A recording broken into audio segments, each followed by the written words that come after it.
Барлықтарыңа сәлем, құрметті оқырмандарым. Аты жөнім Дінмұхамед Жігер болады.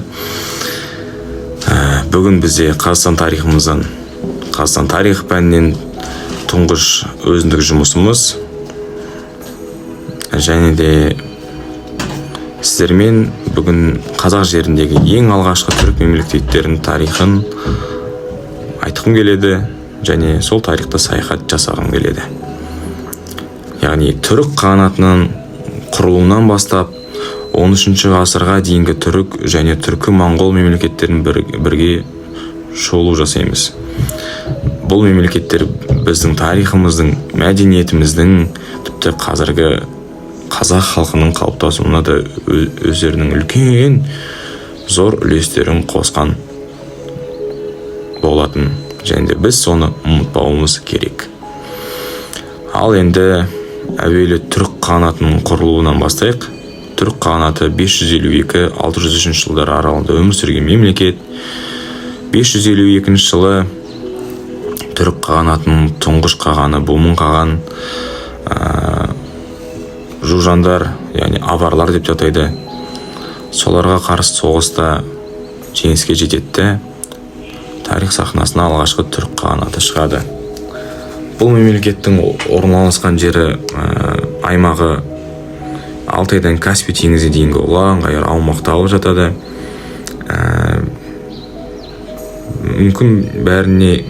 Мүмкін кейбіреулер білмейді. Түріктердің күшеюіне екі негізгі фактор әсер еткен болатын. Ол темір өндірісі, яғни себебі олар темір өңдеп, қару-жарақ жасап, әскери қуаттарын арттырды. Және де бір айта кететін қызықты дерек, түрік қағанаты басында қағанат құрылмағанға дейін Қытайға салықты осы темір күйінде беріп отыратын. Ал екінші фактор ол жоғары әскери ұйымшылдық, яғни тәртіп пен бірлік. Қағанаттың орталығы қазіргі Моңғолиядағы Орхон аңғары болатын. Және де айта кететін зат, түрік сөзі мықты, күшті деген мағынаны білдіреді. Ол тікелей Ашина руы, Ашина әулетімен байланысты, яғни олардың арғы атасы Ашина болатын да, сонымен тікелей байланысты болып тұр. Жалпы түркі тілдес тайпалардың ортақ жалпы атауы бізде теле деп атайды. Яғни теле, түрік деп екеуін пара-пара қыла беруге болады. Қытай деректерінде түркілер жайлы алғашқы деректер, мағлұматтар 545 жылдан бері кездеседі. Және де түркі тілдес халықтардың тарихын, солар жайлы деректерді, ақпараттарды жазып сақтап жүрген әлі күнге шейін бізге келіп жеткен шығарма. Ол әрине Дивани лұғат ат-түрік, түркі тілдерінің сөздігі деп аталады. Ол Махмуд Қашқаридің еңбегі. Сонымен Бумын қағанның жеткен жетістіктерін айта кетейік. Әуелі жужандарды талқандап 542 жылы түрік қағанаты қалыптасады. Сол 552 жылы Елхан деген атаққа ие болады. Және жужандарды тарих сахнасында алғашқы адам болып талқандаған адам болып саналады екен. Бумын қағаннан кейін билікке келген бізде Мұқан қаған 553-572 жылдар аралығында өмір сүрген. Ол жужандарды толық талқандап, түріктер ұлы даланың шығыстағы қожайыны айналады екен. Және де орталық Азия мен оңтүстік Сібірді бағындырады Мұқан қаған. Мұқан қағаннан кейін билікке келген бізде Іштемей қаған.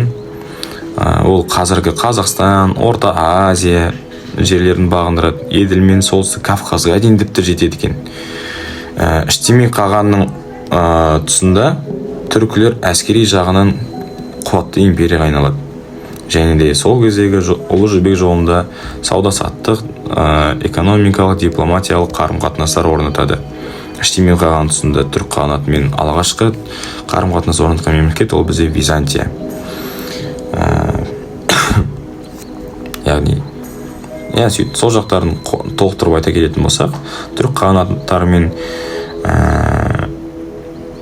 қарым-қатынас орнатқан мемлекеттерге біз Византияны, Иранды, Қытайды жатқыза аламыз. 6 ғасырдың 70 жылдары түрік қағанаты Манчжуриядан Босфорға дейін аймаққа дейін созылады жерлері.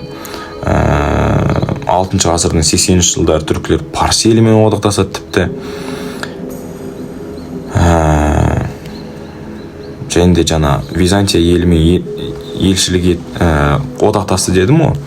Яғни 568 жылдары Византияға Маниах деген елші жіберіледі түрік қағанатынан, ал сәйкесінше Византиядан түрік қағанатына елшілік еткен елші ол Зимарх. Және түрік қағанаты туралы да алғашқы ақпараттарын, олардың наным сенімдерін, яғни түріктердің отқа табынатынын, табиғат күштеріне табынатынын, құдайларға сыйынатынын осы Византия елшісі Зимарх айтып кеткенде болатын. Кейіннен түрік қағанаты ішкі дағдарыстар үшін екіге бөлініп кетеді. Батыс және шығыс түрік қағанаттары. Бірінші батыс түрік қағанатын айтып кетейік. Оның өмір сүрген мерзімі шамамен 603-704 жылдар аралығы. Оның тайпа одағы деген ұғым пайда болады сол кезде, яғни оның мағынасы 10 тайпадан тұратын халық. Штими қаған Қытай деректерінің бірінде 100.000 адамдық әскері бар қаған болып есептелінеді екен. Тіпті Гумилевтің айтуынша Штими өлгеннен кейін билікке Тардуш келеді. Және оның тұсында батыс түрік қағанаты ерекше қуатты мемлекетке айналады. Тардуш негізінде қағанат күшейді дедік қой. Тардуштың кейбір деректерде аты Дато деп те аталады. Сол кездегі жоғары лауазымдар бізде Ябғу, Шад, Елтебер, және бұйрықтар мен тархандар деген бар. Олар сот билігінде халықтың мәселесін шешіп отыратын адамдарға, жоғары ерекше құрметке иеленген адамдарға берілетін дәреже болып есептелінетін. Ал қарапайым халықты сол заманда тат деп атайтын Махмуд Қашқаридың еңбектерінде де айтылған болатын. Ол тат деген, яғни құл деген мағынамен пара-пар ғой. Кейіннен Шегу мен Тон қағандары да келеді. Солардың кезінде де түрік қағанаты күшейеді. Батыс түрік қағанаты да ерекше күшейеді. Сөйтіп Орталық Азиядағы саудада да бақылау жасаған екен. Тарду мен Тон қаған мен Шегу қағандары. Кейіннен Ешбар Елтеріс деген қаған билікке келеді батыс түрік қағанатында. Оның сол кездегі батыс түрік қағанатының ордасы Испиджаб болатын, және жазғы ордасы Мыңбұлақ деген жерде болатын. Батыс түрік қағанаты сөйтіп кейіннен ыдырайды, кейіннен Қытайға тәуелді болып қалады. Ал енді шығыс түрік қағанатын айта кетейік. Шығыс түрік қағанатына тоқталып кететін болсақ, 682-744 жылдар аралығында шамамен өмір сүрген мемлекет. Қытайға қарсы соғыста өз мемлекетін қалпына келтірген, өз мемлекетінің тәуелсіздігін бүкіл әлемге танытқан мемлекет шығыс түрік қағанаты болып табылады. 688 жылы өз мемлекетін қалпына келтірген жері оларда Монғолия аумағы екен. Мекен еткен жерлері шығыс Түркістан, Қытайдың солтүстігі, Қашқария. Алайда 1761 жылдан бастап бұл өлке Шыңжаң деп аталады. Оған себеп 1758 жылы Жоңғар хандығы тарих сахнасынан жойылады екен. Шығыс түрік қағанатының қуатты мемлекет қылып, сол жерде алғашқы билік еткен қаған ол бізде Қапаған қаған 691-716 жылдар аралығында билік еткен. 716 жылы кейіннен Білге қаған келеді шығыс түрік қағанатына. Оның да билік ету жылдарында ерекше мықты қуатты елге айналады шығыс түрік қағанаты. Оның інісі Күлтегін түрік қағанатын қайта өркендетеді. Және Күлтегіннің шығармаларында да осы шығыс түрік қағанаты жайлы мағлұматтар өте көп кездеседі. 744 жылы біріккен ұйғыр мен қарулы күштері шығыс түрік қағанатын талқандайды.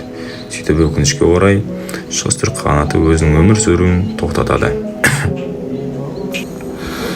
Үшінші тақырып бізде түргеш қағанаты.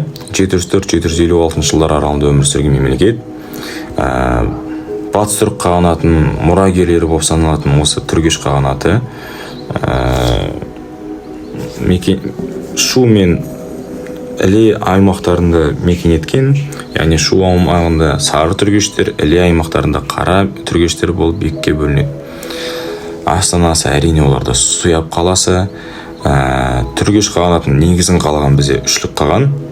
Ол елді 20 әкімшілік аймаққа бөледі. Суяб қаласынан кейінгі екінші астанасы ол жақта Күнгөт қаласы болады екен. Іле өзенінің бойында орналасқан. Түргеш қағанатының құрылуына жол ашқан жағдай ол үшліктің 704 жылы Қытайға қарсы соғыста жеңіске жеткені. Үшлік 706 жылы араб әскерлерімен күресе соғдыларға көмілседі. Яғни соғдылар деген сол кездегі ұйғырлар деп атауға болады, Бұхара маңында. Кейіннен үшлік қағаннан кейін билікке келген, шығыс түрік қағанатын билік еткен, түргеш қағанатына билік еткен қаған, ол бізде сұлу қаған, сұлық қаған деп атайды. Сүзеген, мүйізді қаған деп атайды оны. Себебі өте мықты және сол кездегі әскери күші де өте мықты елге айналған мемлекет болған түргеш қағанаты. Ол 715-738 жылдар аралығында билік еткен. Бәрімізге мәлім, оның билік ету тұсында Астана Тараз қаласы болған және сұлу қаған үш жақты күрес жүргізген. Оңтүстік батысында арабтармен жүргізсе, оңтүстік шығысында Қытаймен және де шығыста шығыс түрік қағанатының өзімен соғыс жүргізген болатын. Сөйтіп 751 жылы Атлас шайқасы болады. Бұл жерде түргештер арабтармен бірігіп, яғни қарлықтар Қытай әскерін жеңеді. Нәтижесінде түргештер өздерін туған болмыстарын сақтап қалады. Қытайларды бір жолата Жетісу аймағынан қуып жібереді. Және соғыс нәтижесінде Жетісу аймағында ислам діні таралады. Ислам дінінің таралуына жол ашады. Алайда әлсіреген түргештер сөйтіп өз өмір сүрулерін тоқтатады да бұл аймаққа қарулы қағанаты басып кіреді. Қарулы қағанаты 4-ші тақырып 756-940 жылдар аралығында өмір сүрген, Алтай мен Балқаш аралықтарын мекендеген, Тянь-Шаньнан Ферғанаға дейінгі аумақты да иеленген болатын. 840 жылы ұйғырлық қағанаты құлаған соң қарлықтар күшейе түскен болатын. Олардың орталықтары Суяб қаласы, кейіннен Баласоғын қаласы да болған екен. Ибн Әл-Фақих қарлықтар көне түркілер деп жариялаған болатын. 9 ғасырдың басында қарлықтар шығыстағы жауы ұйғыр қағанатынан жеңіліс табылады екен. 9 ғасырдың 20 жылдарында Орта Азияда Саманилер әулетінің билігі орнайды. 840 жылдары Саманилер түркілерге қарсы соғысты жариялап, Испиджапты басып алады. 940 жылы Баласоғын қаласын басып алған Қашқар түркілері Баласоғын қарлықтардың ақсүйек паншылар тұратын өте көркем киелі қалалардың бірі деп санап, сол жерді басып алған болатын. Қарлықтарды егіншілік пен мал шаруашылық қатар дамыған. Бұл кезде түркілердің бір бөлігі отырықшылыққа көше бастаған. Тіпті 10 ғасырдың ортасында олардың орнын жаңа мемлекет Қарахан әулеті басып алады. 5-ші тақырып бізде Оғыз мемлекеті 9-11 ғасырлар аралығында өмір сүрген. 9 ғасырдың соңында Сырдарияның төменгі ағысында Оғыз мемлекеті құрылады. Астанасы Янги кент, сыр бойында орналасқан жаңа Грузия деген мағынаны білдіреді. Оғыздарда мемлекет болғандағы жайлы Әл-Якуби мен Әл-Фақихтың еңбектерінде айтылады. және де солардың тайпалық құрам болып өмір сүргендері туралы бізде дерек қалдырғандар. Ол Махмуд Қашқари 24 тайпадан құрылған мемлекет деп атайды екен оларды. Орыс шыннамаларында оғыздарды торк деп те атаған. Сөйтіп 8 ғасырдың екінші жартысында қарлықтармен күрес нәтижесінде оғыздар Жетісуды тастап Сырдарияның бойына қоныс аударды. Жаңағы 24 тайпа деп айта кеткеніміз ол Бозоқ, Қосу, Үшоқ деген мағынаны білдіреді. Оғыз мемлекетінің басшысы, жоғары билеушісі сол кездегі ол Ябу, Жабғу, Шат. Әскердің бас қолбасшысы бізде Сю басшылар. Оғыздардың мұрагерлері Инал, ал Иналдарды тәрбиелегендер бізде Атайбектер болып табылады екен. 10-11 ғасырлардағы деректерде оғыздардың Жент, Сауран, Сығанақ секілді алып қалалары болған екен.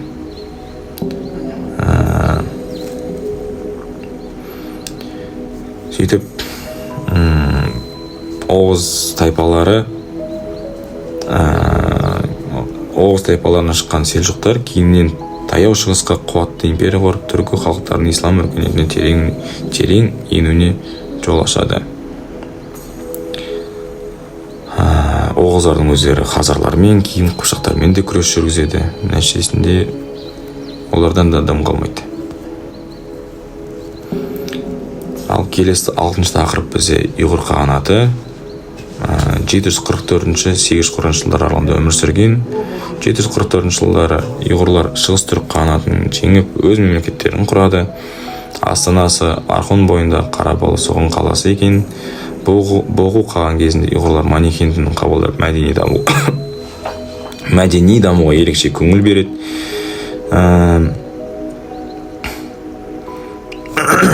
Ұйғырлардың құрамында соғдылықтар көп болған жайлы деректі бізде Бартольд деген ғалым айтып кеткен болатын. Яғни соғдылықтар басым болған ұйғырлардың құрамында. Тіпті соғды жазуы да сол кезде кеңінен қолданылған болатын. Бірақ сонымен қатар ұйғырдың мәдениеті мен жазуда қалыптасқан. Ол әрине біздің қазақ, қырғыз және басқа да түрік халықтарының жазу дәстүріне де өзінің бір үлесін қосқан. Алайда 840 жылы қырғыздардан жеңіліп, ұйғырлар мемлекет жойылады. Келесі тақырып бізде Қарахан мемлекеті 942-1212 жылдар аралығында өмір сүрген. Негізін қалаған бізде Сатуқ Боғрахан. Ең алғаш ислам дінін қабылдаған Қарахан билеушісі осы Сатуқ Боғрахан. 940 жылы Қашқарияның қарулы тайпалары Баласоғында басып алғаннан кейін Сатуқ Боғрахан басқарған жаңа әулеттің негізін қалады. Бірақ кейбір деректерде ақиқатында 942 жылы Сатуқ Боғрахан Қарахан мемлекетінің негізін қалады деп атайды. Қарахан мемлекетінің құрылуына жол ашқан екі жағдай бар бізде. Ол Қарлұқ мемлекетінің құлауы әрине, алдын айтып кеткендей, және де екіншісі ол Сатуқ Боғрахан өзінің бауырын әрі бақыт аласын ол шақты жеңеді екен. 999 жылы Қара хандықтар Орта Азиядағы замани мемлекеттерін талқандайды. Сөйтіп нәтижесінде өзінің шекарасын Әмударияға дейін кеңейтеді екен. Қарахан мемлекетінің иеліктері бізде шығысында Жетісу, Шығыс Түркістан, яғни Қашқар. Бұл аумақ мемлекетінің өзегі болып саналады. Ал батысында Мауреннахр, Әмудария, қосылған Сырдария. Қарахан мемлекетінде екі тайпалық топ болады. Ол Жігіл және Яғма. Шығыс бөлігінің қағаны жоғары билеуші болып саналады оларда. Яғни шығыс Қарахан мемлекеті басымырақ болатын. Қарахан мемлекетінің шығыс бөлігіндегі ең алғашқы астанасы Баласоғын, ал кейіннен Қашқар қаласы болды.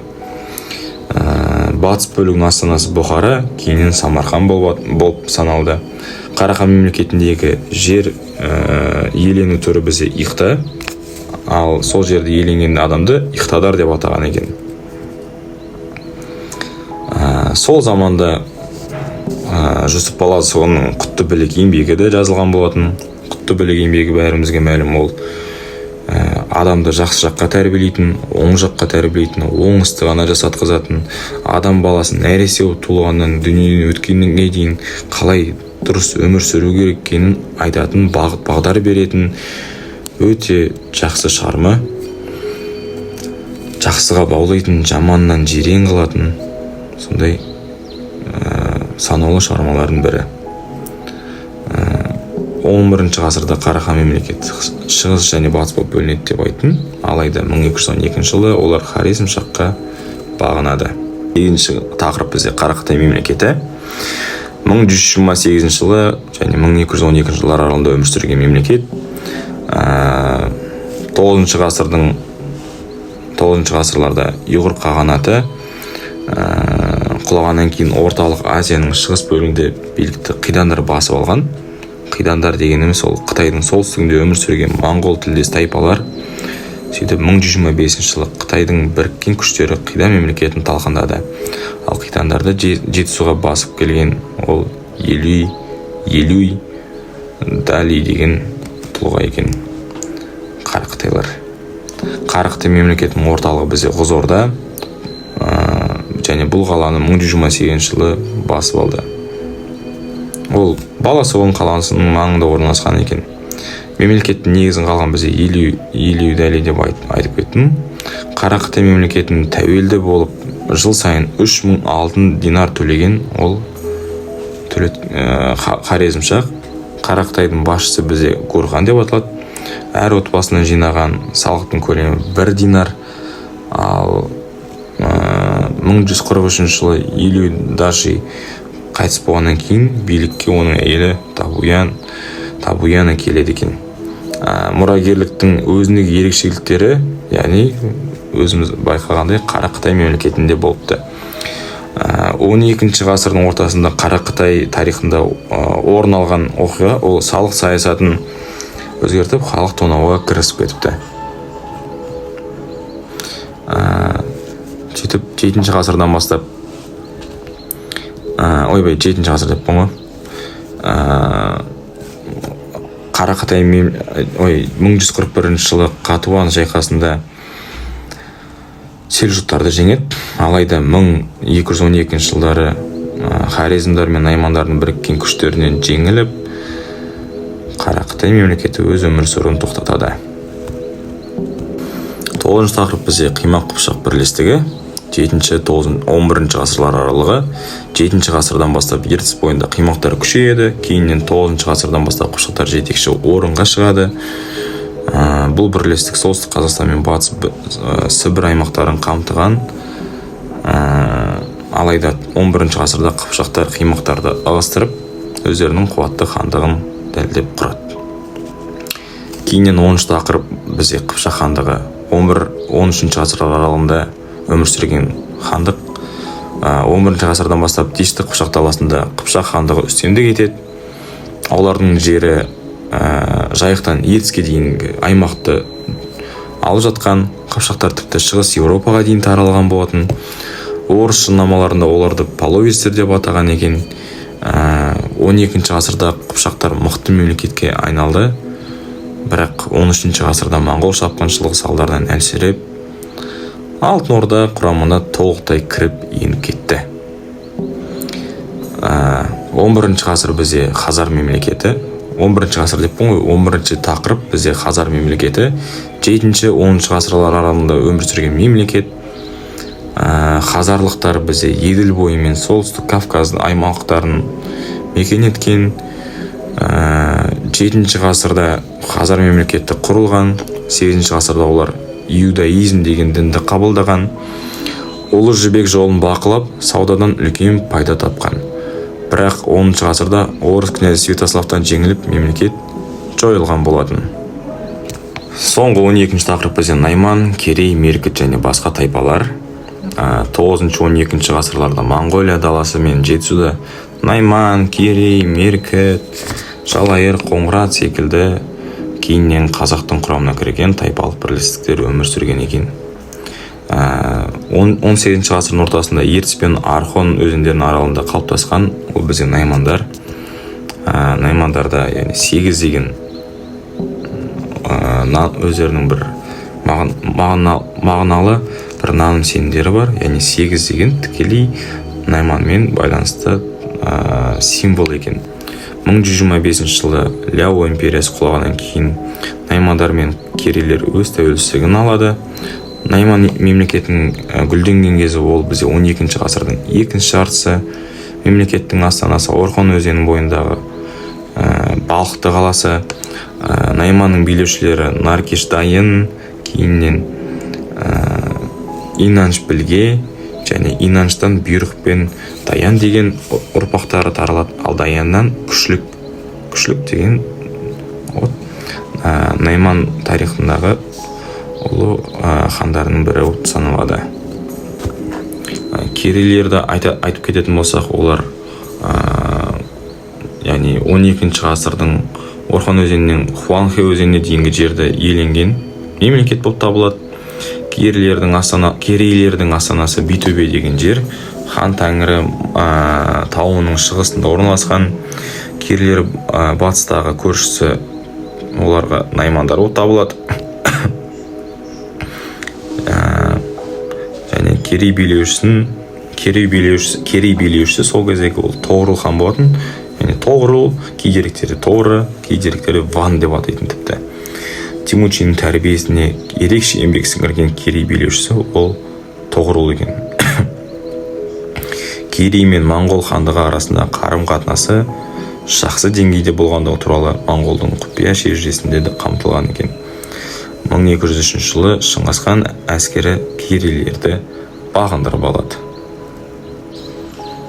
Және де соңғы бізде меркіттер, олардың құрылған уақыттары шамамен 7-8 ғасырлар аралығы. Құлаған уақыты олардың 10 ғасырдың шамасы. Сол кездегі жер аумағы территориясы оларда қазіргі Қазақстанның оңтүстігі, Сырдария бойы, Арал маңы және Жетісу өңірі. Жалпы меркіттер бізде тарихи деректерде оғыздардың құрамындағы бір тайпалық одақ болып саналатын, кейде жеке этнос немесе тайпа ретінде кездесетін көшпелі халық болып саналатын. Көбінесе оғыздармен, печеніктермен және хазарлармен аралас өмір сүрген деп айтады екен. Басты тарихи оқиғаларына шолу жасайтын болсақ, олар 7-8 ғасырларда меркіттер өз тайпалық бірлестігінің құрамында қалыптасып, Сырдария маңына көшіп қонып жүрген екен. Сосын 8-9 ғасырлар аралығында хазарлар мен арабтарға бағынышты болған кездерде болған. 9 ғасырда меркіттерді оғыз билеушілер бағындырып алып, оғыз мемлекетінің құрамына толықтай кіргізіп алады екен. Және де 10 ғасырда кейбір меркіт топтары оғыздармен бірге батысқа қарай көшеді екен, яғни Еділ бойына. Тіпті Еуропаға дейін ақ кетіп қалады екен. Жалпы меркіттердің жойылу ыдырау себептері ол әуелі оғыз тайпалардың одағының ішіндегі ассимиляция, яғни меркіттер ірі этностарға сіңіп кетеді. Екіншісі көшпелі өмір сүру салтының өзгеруі, жаңа тайпалық құрылымдар пайда болады, бәрі-бірімен тікелей байланысты ғой енді. Және соңғы бір себеп ол саяси тәуелділік. Хазарлар мен оғыздардың үстемдігін мойындауға мәжбүр болды. Яғни пайда болғаннан олар оғыздармен бір құрамда жүрген халық болып саналатын, жеке бір тәуелсіздіктері болмаған ешқашан. Міне енді осылайша біз түрік қағанатынан бастап 13 ғасырға дейінгі түркі және түркі-моңғол мемлекеттерін айтып өттік, шолу жасап өттік. Бұл мемлекеттердің әрқайсысы қазақ халқының тарихында ерекше із қалдырған. Олар тек саяси құрылым ғана емес, сонымен қатар мәдениет, жазу, дін, салт-дәстүр тұрғысынан біздің өркениетіміздің іргетасын қалаған. Және бұнымен ешкім дауласпайды деген ойдамын. Назарларыңызға рахмет. Келесі кездескенше қош, сау болыңыздар.